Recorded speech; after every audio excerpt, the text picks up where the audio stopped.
seen you in a few months and they go, oh my goodness, do you look thinner, stronger, taller, leaner, more able, more capable, better looking, shorter hair, longer beard, tanner, balder, whatever it is. When they recognize that, you stand up an inch taller, that smile comes in and you go, stop it. Me? This? No. It feels great. Muscle memory. Let's talk about this a little bit, gang. So this comes up often, especially with brand new clients that are coming in. We're going through our consultation and they start telling me about things that they used to do. I used to golf, I used to lift weights, I used to climb, I used to this and that. Totally understand. And then they drop that line, well, I've got really good muscle memory, so I think I should be able to return to this. Doctors will use that term. Well, you need a really good muscle memory to be able to. So I want to break this down. And I know when some people hear this, they're going to go, well, you're being a little nitpicky here. Here's what people really mean. Words are words, they have meaning. And so if that's a phrase that we're going to use, I want to make sure we're using it correctly. And do you really know what you're saying when you say muscle memory? Okay. So here's a very, a decent article. It's from Trifecta. They're a food supplement company, but the content that they put in here was actually pretty decent because I was looking for one thing. Okay. I was looking for this line. Research suggests that 2 to 4 weeks of strength training induces neurological adaptation. Okay. That's really the key to this whole thing is the neurological adaptation. And that's what we're talking about when somebody suggests the idea of muscle memory. What they really mean is neuromuscular adaptation, which is the best example I can give you, patting your belly and rubbing your head, right? Can you do a technique of a pattern, right? Another great example, the Texas two-step, okay? We had to learn the Texas two-step for our wedding, Keegan and I. Neither one of us knew it. We both possessed the skills to put together the Texas two-step, which is kind of a combo of a waltz and a little thing. I don't remember all this from my years of ballroom dancing, of which I was exceptional, but and so humble to talk about. But it was, a decade and a half ago, so things are a little fuzzy, but nevertheless, okay? We both possessed the skills of left step, right step, back step. We had that. We just didn't know what pattern to put those into and what tempos to step on, okay? But we were capable of left step, right step, back step. So as you kind of go through, someone teaches you the pattern, you start to practice it, you start to put it together, all of a sudden, you now have the skill set and you have the pattern and you have the tempo to where in your mind you're going left 1,000, 2, right 1,000, quick step, left, right, quick step, and you start putting that together. And then you get to a point after practicing for a couple, 2 to 4 weeks, where I don't need to count anymore. I don't need to think anymore. It's now become a neurological action where I've got it to a point where I no longer need to think about each step. It's become autonomic, okay? Got to a point where I can just automatically kind of recall that skill set and I can bang it out whenever I need it. And now, as we start to learn our two-step, can I start to articulate and two-step into another rotation? Can I two-step into a lift? And so you start to build on your patterns. And that's what we're talking about here. When you really talk about muscle memory, it's practicing a skill set. As simple as a deadlift, as difficult as a clean and jerk or a snatch, okay? You're practicing a skill set over and over and over again to the point where it becomes autonomic, to where you have an adaptation neuromuscularly that does not require consistent thought. And so a great example is when you first watch somebody try to clean a barbell or a dumbbell. It's very robotic. It's hinge and then upright and then high pull and then turn and then cradle and then squat. And it's like, it's this broken up, chunky, awkward, goofy looking movement that with practice gets a little smoother and gets a little smoother. And then when you're top of the food chain, like when you really have this skill, it looks so graceful and so beautiful. And it's the same thing. When you watch, I couldn't even tell you an elite level dancer, when you watch an elite level dancer do the Texas two-step, and then you watch me do it, okay? And then you watch regular folk. I was a decent dancer. I'm just being an ass, okay? I was a decent dancer, but by no means great. Okay, I just had a few invitations to go pro, but other than that, it was fine. When you watch elite level dancers two-step and then me, there's a big difference. You're like, that's smooth and graceful and beautiful. And this guy kind of looks like he knows what he's doing a little bit. And then you have people that are just learning and you're like, they don't know how to do it at all. You can see those different levels. But do the muscles themselves have memory? Do you look at your bicep and go, bicep, do you remember how to flex and extend, to supinate, and to go neutral? Do you remember how to do that? And the bicep's like, no, bro, I don't remember how to do that. Because they're dumb. They don't know anything. They only know neurological synapse. They only know signal, do what I tell you. This is what knows everything. This is where the pattern is. It's not in your musculature. Okay? So when someone says, I've got good muscle memory, their muscles have nothing to do with the actual movement pattern other than performing it, right? So if you don't know, you can't say, oh yeah, I've got great muscle memory. I've never Texas two-stepped before, but I'm sure I'll pick it up quick. What you mean is you have good neurological adaptation process, like you have good kinesthetic awareness. You're aware of your body. You can watch somebody do something and then you can articulate your body to do similar or very close to it pretty well. And some people are much better at that than others. So you would then say they have better muscle memory than others, okay?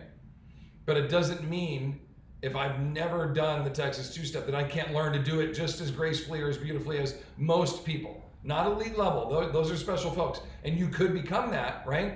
You could make your muscle memory so great and then build your body to support that movement pattern so great that you are one of the best. You definitely could do that. But will most? No. We're talking about 1% of the 1% that get to that elite level. We're talking strongman championships. We're talking CrossFit game championships. We're talking Olympic level championships. To get to that level, that's 1% of the 1% of the 1% of the people on this planet get to that level. But when you look at those sports, okay, Olympic golfers, how many people in this world golf? I mean, there's like 4 billion people on this planet. Probably 2 billion of them golf. Half the people on this planet golf. Why are we not all elite? Because 1% of the 1% of the 1% of the 1% make it to the Olympic Games in golf. You see what I'm talking about? So our body's ability to neuromuscularly create these patterns, okay? It's capable for everyone. But at what level and with what type of potential are you working with?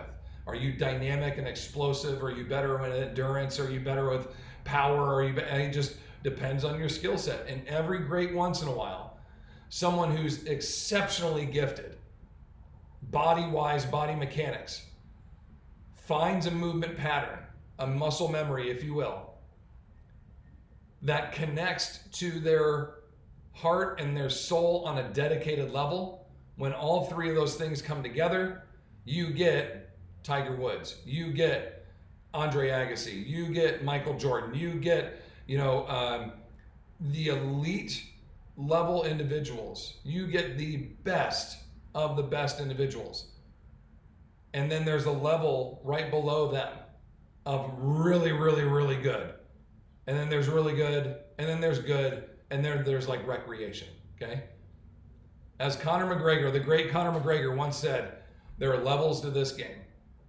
And that is true in everything that we do. Every profession, every industry, every little bit. And the same goes for us articulating our movement patterns and building them to a point of great potential. But you've got to have the drive and the heart and the dedication and the mindset. I've seen so many individuals that have the gifts. We had a guy I went to school with, our track team, our throwers. We all got to train at the same time as the football players. We shared a weight room. At the time at Sac State, now it's all gone. It's all been remodeled. They have this big, beautiful place. We had this box that we all got to train in that barely had air conditioning, old beat up equipment. It was great. I loved it. I loved every second of it. And the best part was getting to train with football players because we were stronger than the football players and they hated it and we loved every second of it. And so we loved the time we got to train with them. But we saw one guy that was just so naturally gifted. just a physique. You looked like, an Adonis. Like the guy was just jacked and beautiful. And he played football very well. Couldn't lift for shit though. Like could not lift to save his life. Couldn't figure out, never cleaned his body weight, never deadlifted 1.5 times his body. Just couldn't figure it out. Did not get these muscle patterns down. And I tried. I'm a decent coach. And I tried so hard to help him. He just didn't have the skill set to do it and or the desire to really want to learn. He just wanted to go play football. And I'm not here to criticize. I'm just saying, for every 100 people like that we have out there, one of them has the love and the desire for that sport to take them to the next level. So I know I'm a bit of a tangent kind of talking about all of this and what muscle memory really is, what we're talking about when someone says that. It's your body's ability to articulate a movement pattern and learn it to the point where you don't have to think about it and it looks really smooth and you can do it pretty well. And that happens in an environment like this. When that happens, you see next level ability, strength, performance. You see folks go from, I don't really know how to do a sit to stand while holding a weight and it's awkward and it's goofy, to the point where they can bang out a set of 15 and they can go right to their next exercise and they can crush that and then come right back and pick up their weight proper and go. And you see that confidence and that ability level and the result of that hard work and that pattern being implemented over and over again with a pretty good amount of weight. You see that transfer to the real world, getting in and out of a low car, getting up and down off of the floor, picking up groceries and carrying them in. You see that transfer to what we do. So muscle memory is very important. But what I want people to understand is just because you've done a movement pattern in the past, it doesn't mean that you have good muscle memory.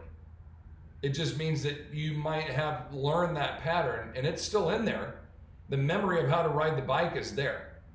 Remember when you were a kid and you could ride your bike like a machine, like you could just up and down hills, you get in and out of this, you never fell over, and if you did, it was like on the rare occasion. Well, it's been 25 years. If I throw you on the bike again and go ask you to do the things you did as a kid, you'd eat shit the first time you went out, right? Like the balance, the coordination, the reaction time, like all the things that we had back then, we do not have now. You're like, but I have good muscle memory. No, you remember how to ride a bike. That's what we're talking about. You remember how to ride a bike. You remember how to not fall off your bike and go forward. That's what you remember. That is your muscle memory. But inverted 1.5 twists and the spin in the, any of that other stuff, that's a skill set you are going to have to relearn and repractice. So don't get too carried away with the whole, like, I can crush this, I have good muscle memory. You still have a lot of work and a lot of things to get back into. However, those that have performed something in the past and learned it, your opportunities to progress faster are much greater than those that are learning for the first time. And it doesn't mean that you'll do it better. It just means that you're probably going to advance and be able to perform at a greater level now than the others will at this moment. But what happens when they catch up? What happens when you peak out or lose interest or stop trying as hard and they're committed and etc.? They're going to pass you by. So muscle memory, it's a great thing. Neuromuscular adaptation is even better. Talking about the same thing, but I think you get what I'm talking about. You got to have the work ethic.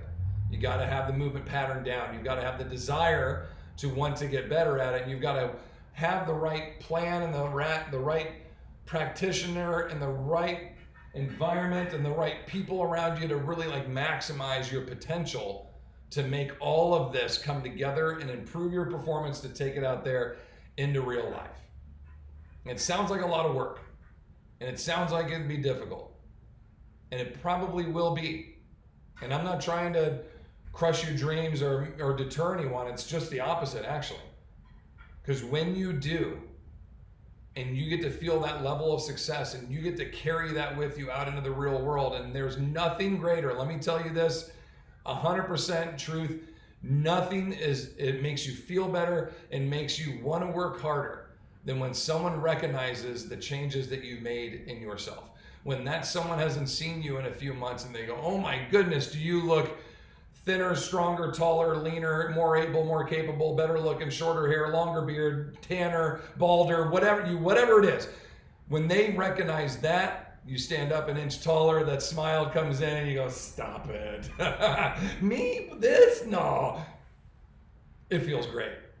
And that's what all the work is for, is that one moment, right? And beyond, of course, but it's nice to have that moment. It's nice to have somebody recognize your work. And when you've worked hard enough to have that, that is the validation. That is the moment when you go, fucking A, it's working, right? This is why I'm doing this. This is why I put myself through all this. Is so I don't fall down, so I don't break my hip, so I can play with my grandkids, so I can go on vacation, and damn it, so when people see me, they can look at me and go, you don't look old anymore. You don't look fragile anymore. You don't look like you're gonna fall down anymore. Something is different. Something has changed. You've improved yourself. How can I do that? Why did you do that? Who taught you how to do it? That's what you're doing this for. It's inspiring. I love it. I love doing it. That's why I do what I do. But on the other side, I think it's better to be the person that's getting the opportunity to improve their abilities, the ones that get that compliment, that earn that, and keep pursuing it. So that's your muscle memory. Maybe next time you say, I've got good neuromuscular adaptation. It flows off the tongue so much better. All right, gang, if you enjoyed today, please subscribe, ring the bell, get to see any of the content that we put out. We typically put up something new at least once a week. And head over to traintheolderadult.com if you have any other information about how and what we do in-house here. If you have any comments or questions, feel free to throw them down below. I will respond. We appreciate you being here. Hope you're all well. Much love to all of you. Take care. We'll see you next time.